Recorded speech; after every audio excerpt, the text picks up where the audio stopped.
mulțumesc fiecare dintre voi că ați venit astăzi la această ședință. Votre Excellence, Madame le Préfet, Monsieur le Président, chers conseillers et invités, ce 10 novembre, j'ai le grand droit d'accueillir à Giurgiu son Excellence, Madame Lorraine Soer, ambassadrice de la République française à Bucarest, accompagnée de l'attaché de défense, le colonel Daniel Papayon et deux représentants de l'école militaire Interzarmes de Saint-Cyr.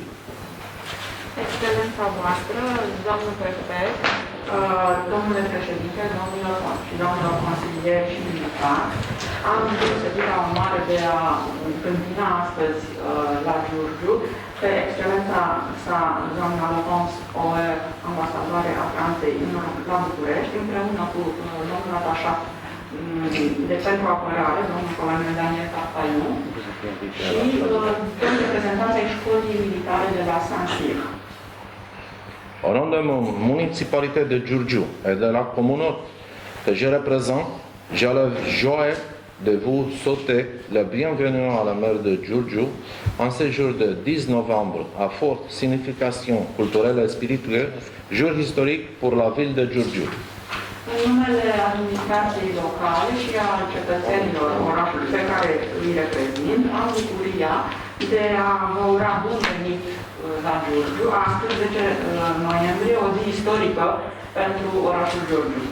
Je salue la présence dans la salle de Madame et Messieurs les conseillers locaux, ainsi que celle de représentants des institutions militaires et des structures du ministère de l'Intérieur, de la direction de chantier naval de Giurgiu, en la personne de Messieurs Michel Lebaudet et Adrien Patrick, et je tiens à préciser que je cadre malheureusement restreint en imputable à la pandémie et aux restrictions que celle-ci occasionne en conséquence. Salut prezența în sală a doamnelor și domnilor consilieri locali, a reprezentanților instituțiilor militare și ale Ministerului de Interne, conducerea șantierului naval în persoana domnului Michel Lebaudet și domnul Adrian Patriche, și precizez că acest cadru restrâns se datorează pandemiei și restricțiilor care sunt impuse de aceasta. Nous avons malgré tout sauté au nord de la journée mémorielle de 10 novembre, correspondant à la libération de notre ville par l'armée française du Danube, sous le commandement du général Henri Mathias Berlot, le 10 novembre 1918. L'histoire commune qui nous lie, la profonde reconnaissance que nous devons à l'armée française et l'amitié qui unit nos deux peuples ne sont pas devant moi. Chiar și în aceste condiții am dorit să marcăm această zi, respectiv eliberarea orașului nostru de armata franceză a Dunării condusă de generalul Berthelot la 10 noiembrie 1918. Istoria comună care ne leagă, profunda recunoștință pe care o datorăm armatei franceze și prietenia care unește cele două popoare ale noastre, nu sunt niște vorbe goale. La réalité transcende les liens diplomatiques et les actions protocolaires.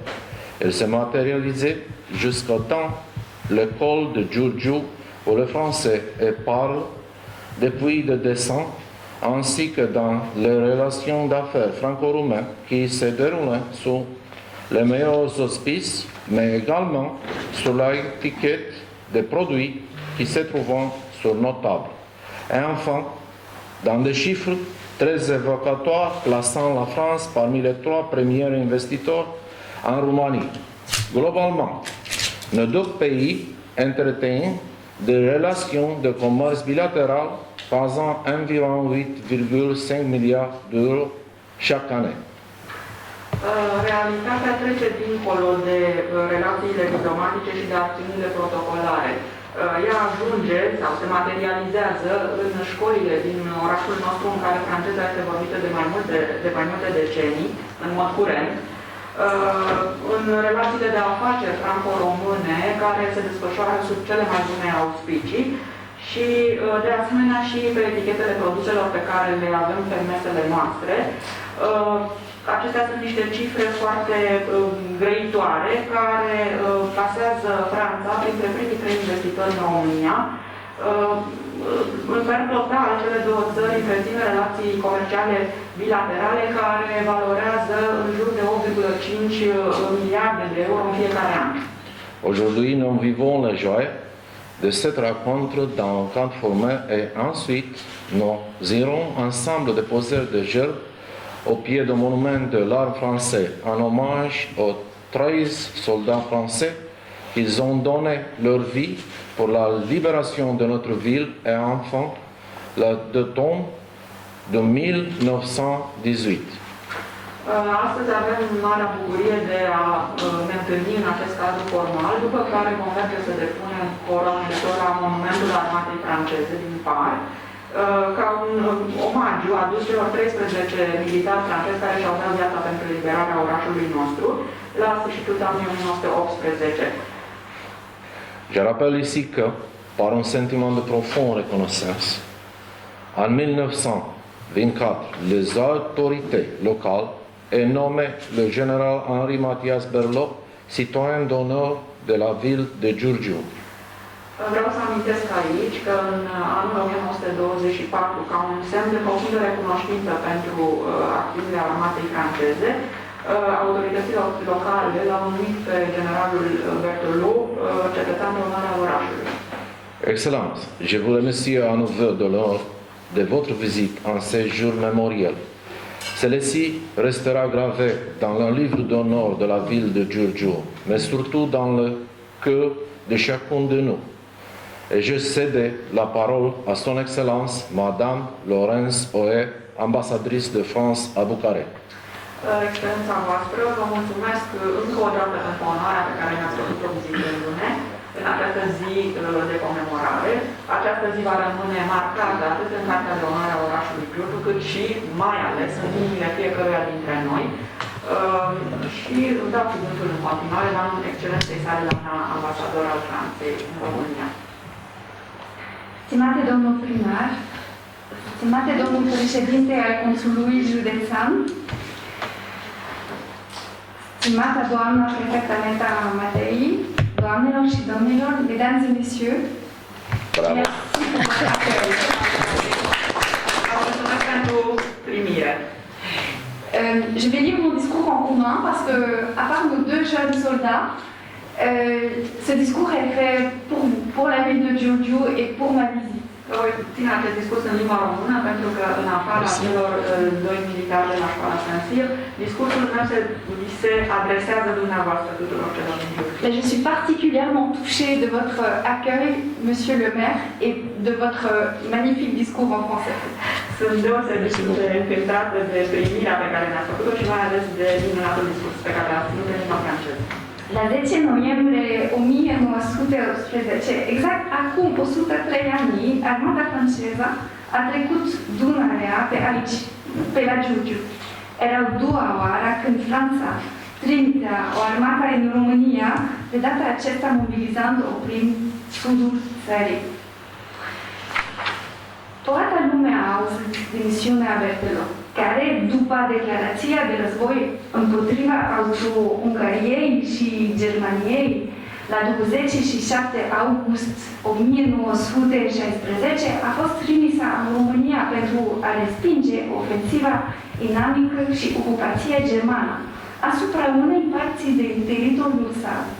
Franța a luat atunci decizia de a trimite pe teritoriul rămas liber al Moldovei o misiune de asistență militară comandată de generalul Berthelot, cel care a contribuit la refacerea și reorganizarea armatei române. Ajutorul uman constant dintr-un număr de 2000 de ofițeri, medici, subofițeri, infirmieri, soldați a fost însoțit de un material format din sute de mii de tone de armament și muniții. Astfel, încât această armată nou creată să și poartă în fruntea adversarului. Dar generalul Berthelot și misiunea sa au fost nevoiți să părăscească teritoriul românesc după armistițiul de la Huscani, semnat la 9 decembrie 1917. Giugiu este un moment foarte important al conflagrației mondiale, fiind a doua campanie franceză, care a fost posibilitat după străpungerea frontului și după victoriile obținute de Armata Orientului, condusă de general Franchet d'Espèrey în vara anului 1918 în Bulgaria, Macedonia de Nord și Turcia. Soldații francezi au trecut Dunărea sub comanda generalului Berthelot, care fusese chemat pe frontul de est să preia conducerea a ceea ce se numea Armate de la Dunăre. În timp de diviziunile și escadrilele de vanatoare franceze traversau Dunărea la 10 noiembrie 1918 prin mai multe locuri și în special pe la Giurgiu. Regele Ferdinand a ordonat o a doua mobilizare generală. Generalul Berthelot avea sa și stabilizat ca aici cartierul general. A doua zi a fost semnat armistițiul de la Compiègne cu Imperiul German. Armistițiu care însă nu a pus capăt luptelor de pe teritoriul României și care au continuat împotriva trupelor germane ale generalului Mackensen. Pe 70 noiembrie, primele trupe franceze au intrat în București. Soldații francezi au rămas pe teritoriul României până la semnarea tratatelor de pace și consacrarea României Mare. 70.000 de soldați francezi au căzut pe campul de luptă din Balcani pentru liberarea Franței și a României. Aici, la Giurgiu, doresc să reiterez recunoștința noastră și să le aduc un omagiu. De asemenea, dedicăm această ceremonie după mai bine de un an de luptă împotriva pandemiei, personalului medical și efortului în Franța, România și întreaga lume de lupta împotriva pandemiei. Cele două țări ale noastre au înfruntat împreună această perioadă și au continuat să consolideze și să se intensifice relații bilaterale. Parteneriatul strategic a fost reînnoit în octombrie 2020 prin deschiderea de noi domenii de cooperare bilaterală și prin conturarea unei viziuni comune asupra Europei. Pe plan politic și strategic, aș dori să subliniez importanța decizia pe care România a luat de o participare alături de Franța la operațiunea europeană Takuba în Sahel, după participarea remarcabilă a detașamentului de elicoptere Carpathia Puma la misiune în Mali. În timp ce pregătim președinția franceze a Uniunii Europene de la începutul anului 2022, în dimensiunea și strategică, acesta este o decizie care mai cerează un angajament internațional deosebit. În numele autorizațiilor franceze doresc încă doar să vă mulțumesc. Encore une fois, je voudrais vous remercier.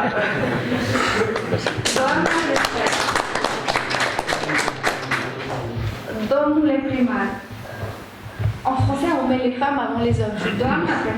Domnule primar, domnule președinte al Consiliului Județean, doamnelor și domnilor, Franța și România sunt unite printr-un destin și prin legături excepționale, care se reflectă zi de zi în toate domeniile, iar prezența dumneavoastră astăzi este un exemplu în acest sens și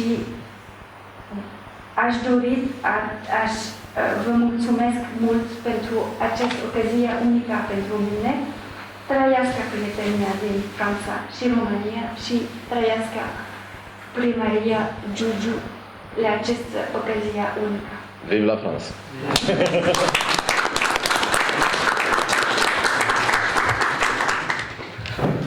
Je vous remercie à mon nom personnel, mais aussi au nom de tous les citoyens que je représente, et je vous prie d'accepter cette plaque d'honneur de votre visite à Giurgiu en 10 novembre 2021. Vă mulțumesc Un moment personal pentru și fotografie. numele cetățenilor orașului și vă rog să primiți această plachetă de onoare în cinstea venirii dumneavoastră în orașul nostru. Dumnezeu să ne ajute!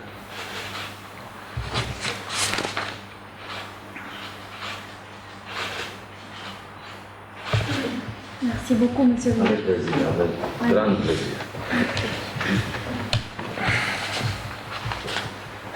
So, Votre Excellence, Madame le Préfet, Monsieur le Président, chers conseillers et invités, je vous remercie pour votre présence et j'exprime le sincère espoir que nous nous retrouvions dans des conditions plus favorables pour la santé et la sécurité de nous tous quand cela sera possible. Vă mulțumesc tuturor pentru prezență și îmi exprim speranța sinceră că ne vom revedea în condiții mai bune pentru sănătatea și siguranța noastră a tuturor când se va ivi prima ocazie.